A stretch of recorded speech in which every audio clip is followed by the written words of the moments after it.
কেমন আছেন সবাই? চলে আসলাম সংসারের টুকিটাকি চ্যানেল থেকে। সবাইকে শুভেচ্ছা জানাচ্ছি। আজকে আমি রান্না করব ইলিশ মাছ। ইলিশ মাছটা আমি সরিষা বাটা দিয়ে ভাপাবো। এখন আমি ইলিশ মাছে একটু লবণ দিয়ে দিচ্ছি একটু হলুদের গুঁড়া,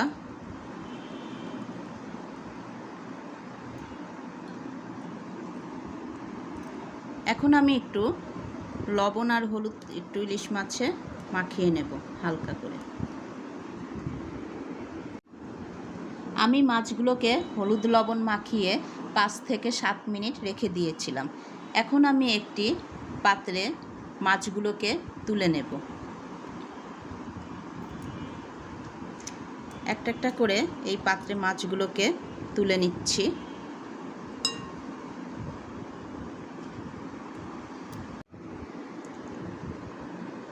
সবগুলো মাছকে আমি একটি পাত্রে তুলে নিলাম।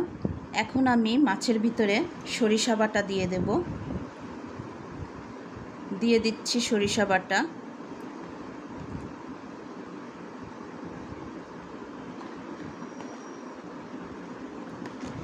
এখন আমি দিয়ে দেব অল্প একটু হলুদ, দিয়ে দিচ্ছি কয়েকটা কাঁচামরিচ,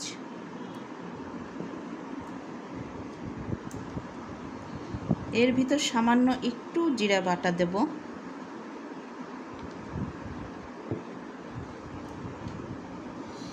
এরপর আমি দিয়ে দিচ্ছি কাঁচা সরিষা তেল। এখন আমি মাছটাকে ভালো করে হাত দিয়ে মাখিয়ে নেব। মাছগুলোকে আমি সরিষা বাটা দিয়ে ভালোভাবে মাখিয়ে নিয়েছি।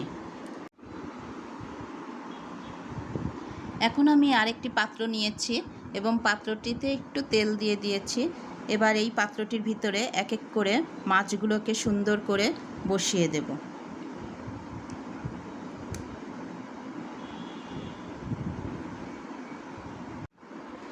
মাছগুলো আমি সুন্দর করে একটি বাটিতে বসিয়ে দিলাম। এখন এই মাছের উপর থেকে আরেকটু কাঁচা তেল দিয়ে দেব, যেহেতু এটা সরিষা বাটা। এরপর দিয়ে দেব আরেকটু কাঁচামরিচ। কাঁচামরিচের একটা আলাদা গন্ধ থাকে। এরপর বাটিটি আমি ঢেকে দেব। ঢেকে দিচ্ছি বাটিটি।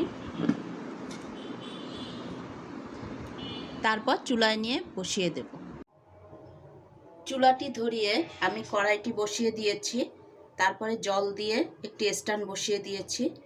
এখন আমি মাছের বাটিটি বসিয়ে দেব।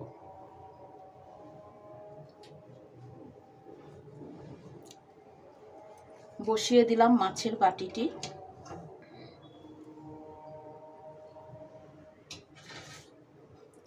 এরপর আমি ঢাকনাটি দিয়ে দেব।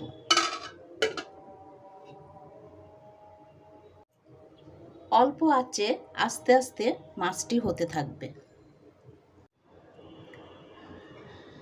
চুলাটি অফ করে আমি কিছু সময় রেখে দিয়েছিলাম। এখন ঢাকনাটি খুলে দেখব। এবার আস্তে আস্তে আমি এই ঢাকনাটি খুলে দেখব যে কেমন হয়েছে মাছটা।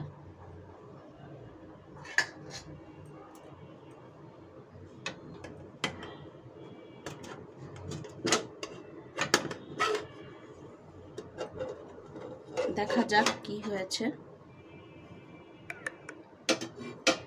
হ্যাঁ, মাছটা ঝোলটা একদম টেনে গিয়েছে। হয়ে গিয়েছে আমার সরিষা দিয়ে ইলিশ মাছ ভাপা। এখন আমি বাটিটি নামিয়ে নেব। হয়ে গেল আমার সর্ষে ইলিশ ভাপা। সর্ষে ইলিশ ভাপা ভাত দিয়ে খেতে খুবই ভালো লাগে। এটি সবারই পছন্দ। সর্ষে দিয়ে যদি এভাবে রান্না করে খান তাহলে অবশ্যই ভালো লাগবে সবার। এত সময় ধরে আমার ভিডিওটি দেখার জন্য সবাইকে ধন্যবাদ।